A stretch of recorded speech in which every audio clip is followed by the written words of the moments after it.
Good morning. Good morning, John. Good morning, sir. Right, welcome along to the Paddock show for round 9 of the 2022 Faster Whilton Mill Kart Club Championship.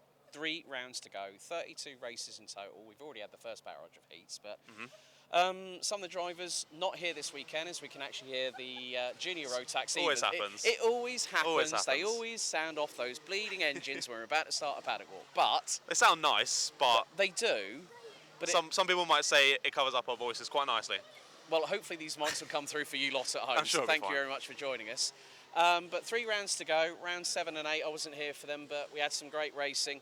Really, really good. I think you said to me the senior road tax. It was mega. Absolutely mega. The racing was fantastic.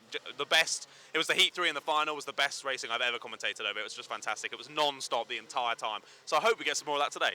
Yeah, with a bumper grid of well over 200 entries over 7 different classes. Of course, with this weekend, it also coincides with event 11 of the Vera Halls Motorsport UK British Kart Championships, currently at the home of British Karting, Paul Fletcher International. But still, we've got quite good IARMY grids. We're going to take a little bit of a walk and talk. There are some people we do want to catch up with in the paddock. And we're going to walk past the lovely loud engines as well. Sounds like road tax to me. I love it. But coming into this championship round of the season, some of the familiar faces in Honda Cadet, Jarrett Clark, the current points leader, on 776 points, took the opening heat yesterday afternoon. And it wasn't much between, when you look at it, the top 5 you got, you got Rocco Shenton. He's always quick. He's always quick. And, well, remember what happened at rounds 5 and 6? Mr. Shenton was on points. Right. Now, first person we need to have a chat with. Got some ex-kart people. Yes, let's have a look. We're going to have a chat with Mr. Jacob Dukes. Good morning. Morning, how are you? Not too bad. Right. Now, there is a particular colour that Mr. Matty Street, team boss at X-Kart, does not like because there was a deal struck. Now, tell us, there's a little bit of blue on the kart this weekend. Now, this takes you back to the roots, so to speak, doesn't it? Yeah, the deal was if I won the championship at Junior Kart Championship this year, that I had a little bit of a deal done for me to get a blue X-Kart, just as a flashback to the cadet days, really. A little bit of a flashback to when I used to have blue. Yeah, I still remember your dad posting it on Facebook the other day, and then Matty pinged me a message, and I thought, well, we had to have a chat with you.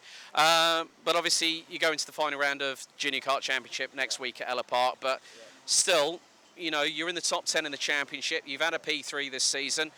How's things after, the first heat? You finished P21 after some of the drivers in front got some front fairing penalties. What's the feeling today? Because obviously, when I was back here at round 6, the temperatures are very, very different. It's overcast, it's a little bit cloudier, but it's going to help the tyre management today, isn't it? Yeah, I think tyre management's going to be key today, just to not thrash the rubber before the final. But I mean, it's a really tough grid this weekend with a lot of the British Kart Championship guys dropping in. But I'm just going to go out there and do my best. We gained like 13 or 12 positions in the first heat. I was still a little bit disappointed with how the race planned out. I think we could have done better, but we're going to see how today goes. Good luck today, buddy. So, Jacob Dukes from X-Kart. Look at that nice tinge of blue. I know Matty Street is cringing right about now, John. I think it works. The colour looks nice. Ah, right. Another familiar face. Come on. It's none other than the Charmander. You and Charman, how are you? Yeah, not bad, yourself? Yeah, not too bad. Good to see you back still in the old Argenti colours. What have you been up to this season? I've been doing a lot of British champs at UKC, especially last weekend I won the UKC Overplay Warden Law. So apart from that, the rest of the year hasn't really gone our way. We've had the pace to be up with the front lot, but just a bit of couple strokes of bad luck and set us backwards at both championships. Yeah, because you got the double header for Motorsport UK in about 3 weeks' time, so this is going to be a bit of good practice, good racecraft preparation for it, isn't it? Yeah, really, that's why we came here, just for a bit of preparation before the British Championship. Unfortunately, this race is on Comets and British BE's Mojos, but still good track time. Brilliant. Thanks for talking to us, Ewan, Mr. Charmander himself. Yeah, I love the little Charmander on the back of his helmet. Yes, he does have it. Great. That nickname has been around since he was a young'un in karting. It's a good one. Yeah, exactly. See if his racing is as fiery. Yes. We'll see that. Obviously, with the Motorsport UK British Kart Championships, they use the Mojo tyres for juniors and all the other classes. But obviously here, different kettle of fish. It's the Comets, the K2Hs. But also, we're going to have a little bit of a wander. Now I'm going to try and see. I think there's a particular awning that we need to. We do. It's the JDR, isn't it? Oh, Jack Dex Racing, Yes. of course. Yeah, he's Make been sure we get that right. he's been working with Alfie Briggs because Alfie's been was vice champion in the Super 1 series this year in juniors, but in Europe he's actually been competing as a senior.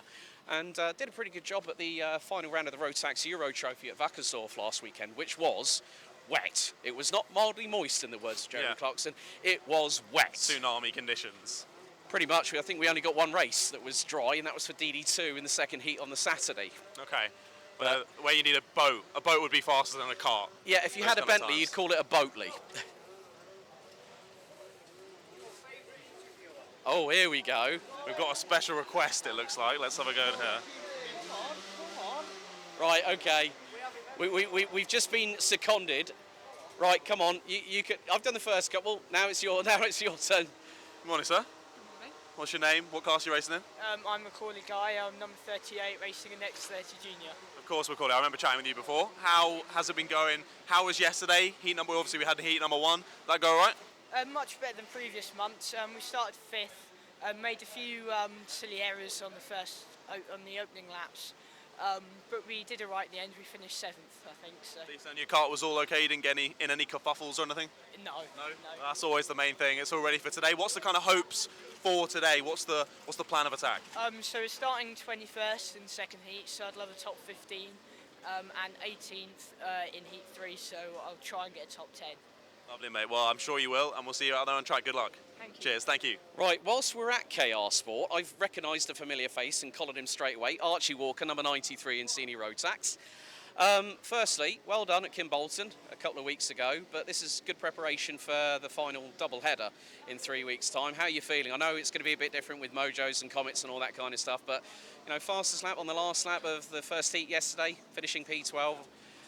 You must be feeling good coming into today. Yeah, obviously we've been on a good run of form recently.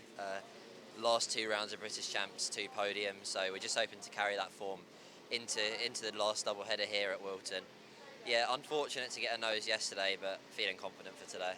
And of course, I think the last time I talked to your dad Darren and your mum Jo, I still remember when I was on the same flight as this young man back from the Rotax Winter Cup in February. We're all on the same flight back to Stansted. We're all delayed. We're all wondering when the flight's going to go. But Archie, good luck today, and hopefully we'll see you back in Europe next season. Obviously in Senior Road Tax, but good luck today, and good luck at Motorsport UK in 3 weeks. Yeah, thank you very much. So, also congratulations to KR Sports' Sean Butcher, this year's Rotax Max Euro Trophy Senior Rotax champion, after several years of trying. Have to give a shout out to Ash Orchard, Jordan Chamberlain, and the whole team behind the scenes. Even Jay Southern, his mechanic, who currently, when I saw on his Instagram feed earlier on this week, he's in, I think he's in the UAE.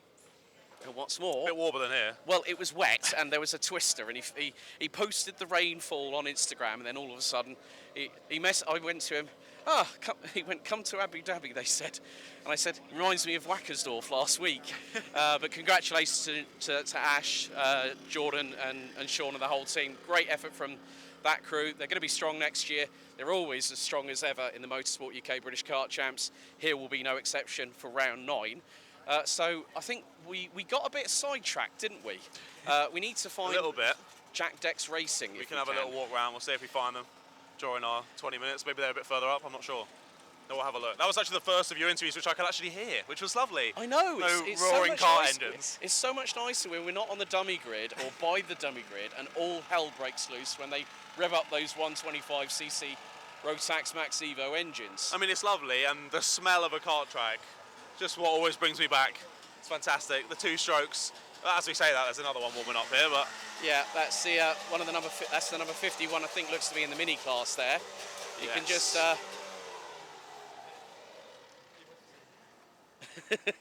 It's really funny when you see people that just go hi, and you're sort of like thinking, where do I remember that face from? Unfortunately, my memory only spans so far with regards to memory, so we are trying to spot where they are hiding. Now, We'll have a look. do you want to fill us in on what this particular driver is, the name of said driver, and what he's doing? Because we did get a screenshot a little bit earlier on. yeah, we got a little screenshot. So it's from Matthew Jones. posting to the Karting UK group. So he is completing a challenge to run 60 miles. We'll make sure we stay away from that engine noise. Right, I've seen my next victim as well. Perfect. Well, he's running 60 miles in September to raise awareness and funds for Crohn's. So today he's finishing off the 60 miles of running here at Whilton during the lunch break. So raising some funds, raising awareness, and just doing a good thing. I know I'm being waved at right now. Okay, let's head on over, because I've already spoken to Jordan Baines once this season. Right, Mike Chalk, get your backside over here. Come on. It wasn't you. How are you, mate? Good to see you. Very good, thanks. You? Yeah, not too bad. Not too bad. How's Jensen feeling ahead of the race weekend? All right, I think. I don't know where he is. No idea. These youngsters, they're always hiding. But obviously, Jensen's not been just racing in the UK. He's also raced in Europe. Yeah. You know, there's a lot of things happening. There is, yeah. We're trying very hard to get a ticket to certain places. That means the Road Tax Max Challenge Grand Finals in Portimao.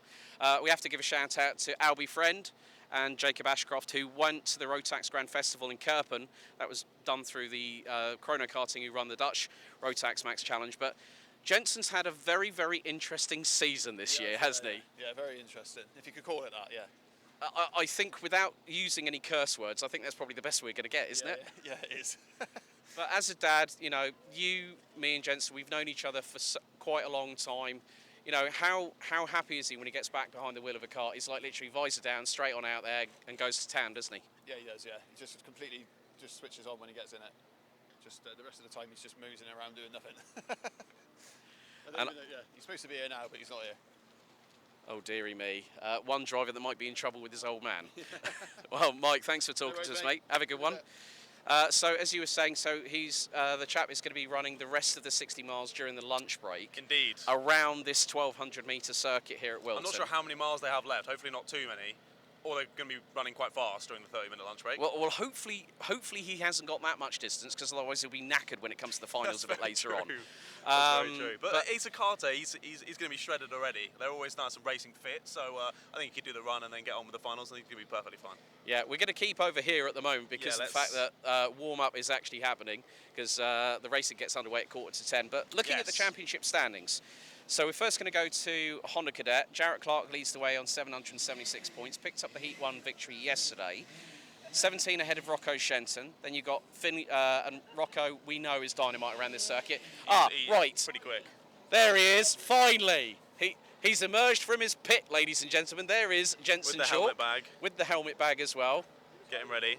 With a matching suit and Well, he's hiding from me. suit and boots.